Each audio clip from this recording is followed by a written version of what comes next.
ఆకాశవాణి ప్రాంతీయ వార్తలు చదువుతున్నది షేక్ మస్తాన్బీ.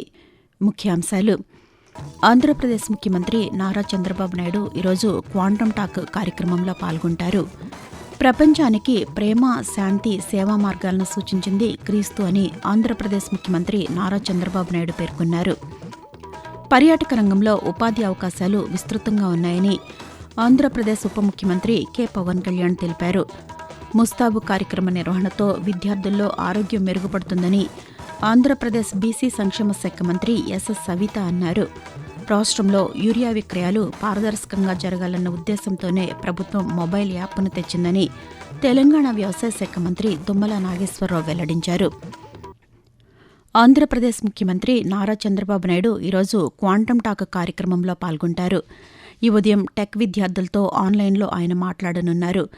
దేశంలోనే తొలిసారిగా అతిపెద్ద క్వాంటమ్ విద్యా సదస్సు ద్వారా విద్యార్థుల్లో నైపుణ్య కల్పనకు ప్రభుత్వం చర్యలు తీసుకుంటుందని అధికారులు తెలిపారు.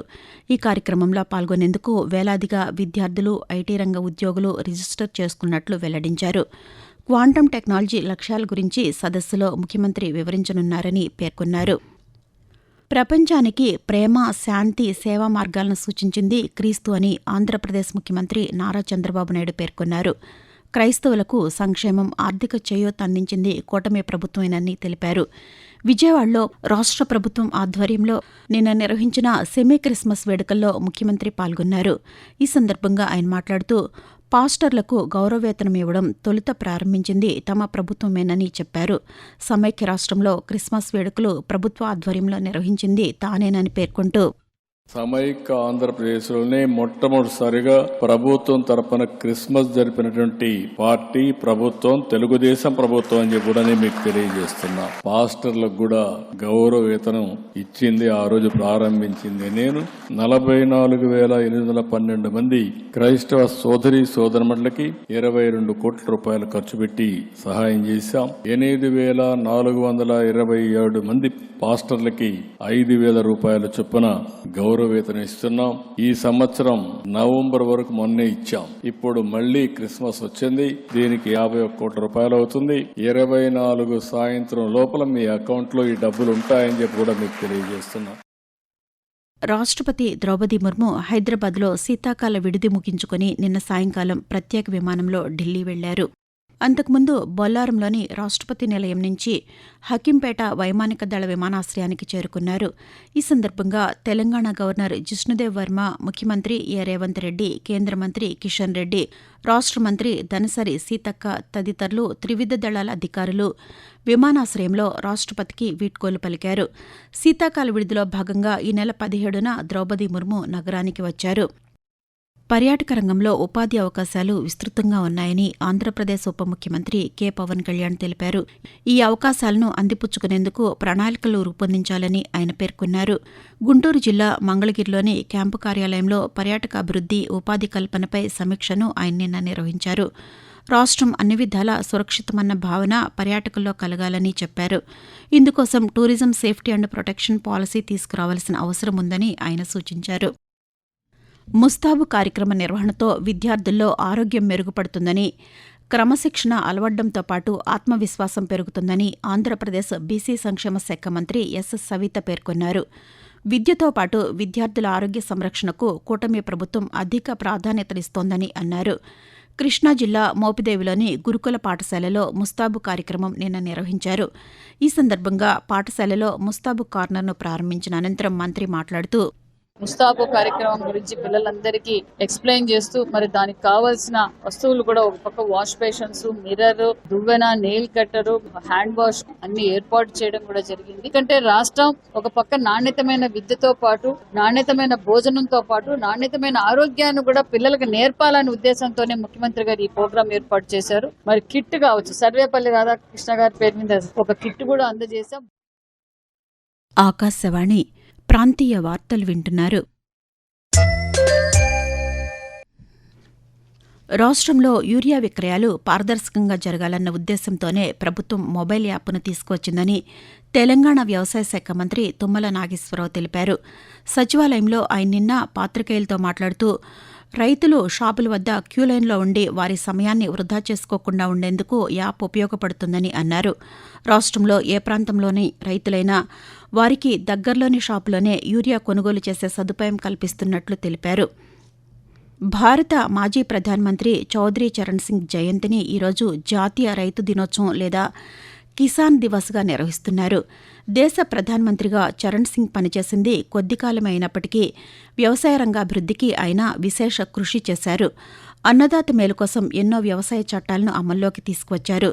1902 డిసెంబర్ 23వ తేదీన జన్మించిన చరణ్ సింగ్ ప్రధానమంత్రిగా పనిచేసిన సమయంలోనే జమీందారీ చట్టం రద్దై కౌలుదారీ చట్టం అమల్లోకి వచ్చింది.